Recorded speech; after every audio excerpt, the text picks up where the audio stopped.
Hey guys, Joe here, and today's video is off the cuff, unexpected, because I accidentally reset the wrong phone. I have a couple of different phones that I use for filming and trying different stuff out. I have a Note 4, which still does really well, films in 1440, and I was trying a Moto Z Force, which films in 4K, and I accidentally deleted the footage off of both, because I'm an idiot. I'm an idiot, I'm an idiot, I'm an idiot. In case you wonder what this channel is about, I'm an idiot. Just kidding. If you like firearms, thanks for checking out this channel. I appreciate it. Maybe click subscribe down below. It shows that people want to see this kind of stuff. And I will be refilming most of what I lost. A lot of it is on expensive firearms. So my buddy will be bringing those back to me. That's Daniel from Liberty Arms. Google them. They're down in Harrisonburg, Virginia. I don't get anything for that. They just let me borrow stuff to shoot videos with. And it's really cool of them. So if you go there and check them out, that would be very appreciated. Today's video is going to be on something I've had around and in a few videos a few different times, and that is my 1894 Winchester model of 1894. This is a rifle that's chambered in 30-30 carbine, and this one was owned by my grandfather, and it's kind of a collector's piece these days, but I don't treat it as such. I mean, I treat it nicely, but I take it out and shoot it whenever I can. But I thought we'd talk about this really quickly. Obviously, model of 1894 means that it was adopted or officially released in 1894. This is the 16-inch barrel. No, this is the 20-inch, excuse me. 20-inch barrel version, and it's a very, very nice shooting rifle. It shoots a 30-30 Winchester, which is, I've got a box of them here, and I actually managed to find a box of 20 for 14 bucks, if you can believe that, in these day and age.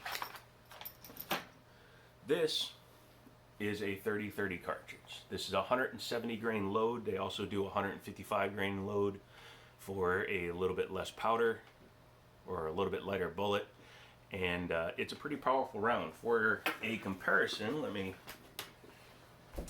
pop around out of here.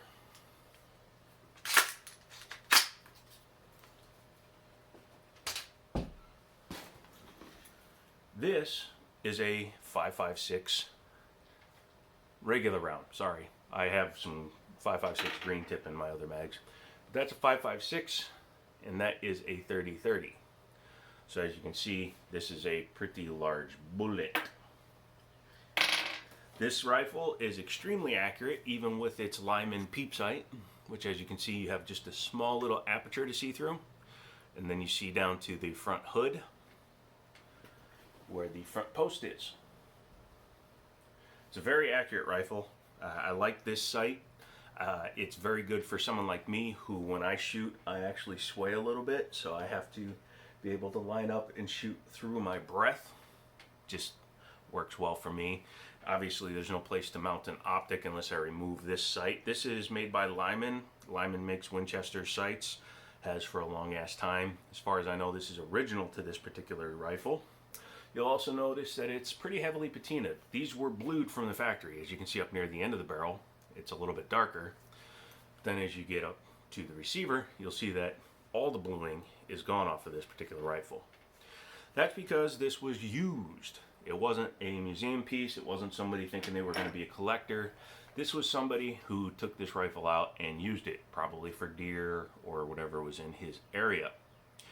And he probably carried it by the receiver. You know, when you're walking through the woods, you carry it there, or you carry it like that, whatever the case may be.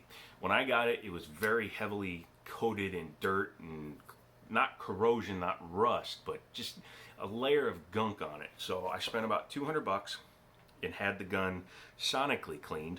I sent it to a gunsmith. He disassembled the whole firearm. Took the I don't think he took the bands off. He might have, though, because they are screw-on.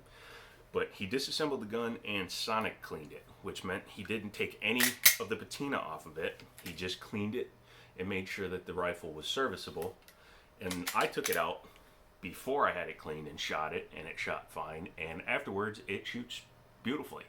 In fact, if you've seen on other videos where I showed you that Chiappa that was blown apart, I actually did that with this rifle from about 50 yards.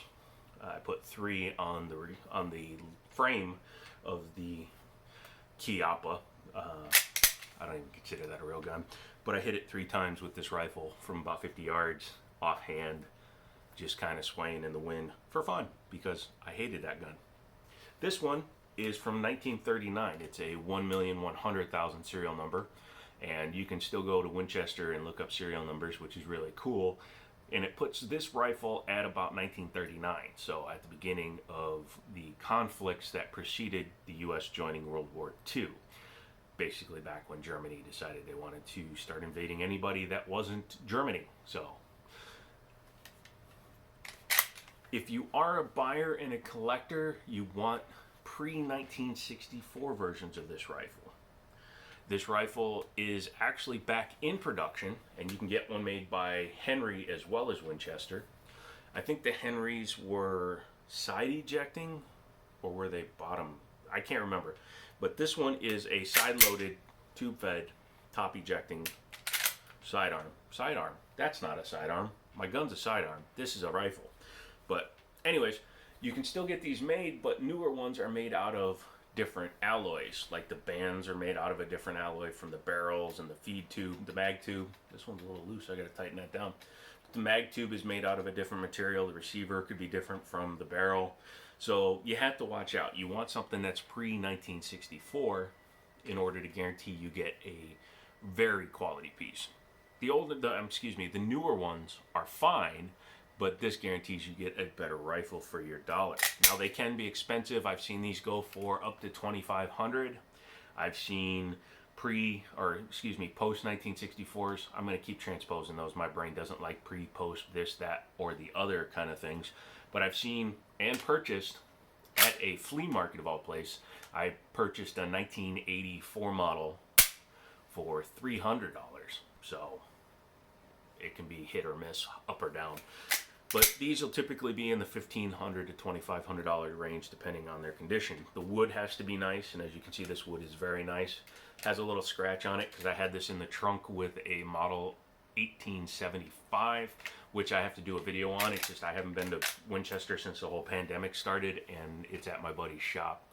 And because it's been there so long, he had to put it in his bound book, which means I have to do the paperwork to take it away, which is no big deal. I'll just have to do it. So that's it. Again, this is a very truncated video, went very quickly because I didn't have anything planned ahead, but I still wanted to put out a video this week on Friday. I do have my AMD gun, or excuse me, this brain, my AMD graphics card video coming, but I gotta film it and then I will get that posted as well. So if you want to see that, let me know down in the comments. If you have any other questions, comments, concerns, leave those in the comments. I answer almost all of them unless you're being a tremendous D-bag. And then just come back for more videos later on, possibly tomorrow. If not, I'll see you on Tuesday. Hit Liberty Arms up, Google them, Harrisonburg, Virginia. And as always, I'll talk to you later.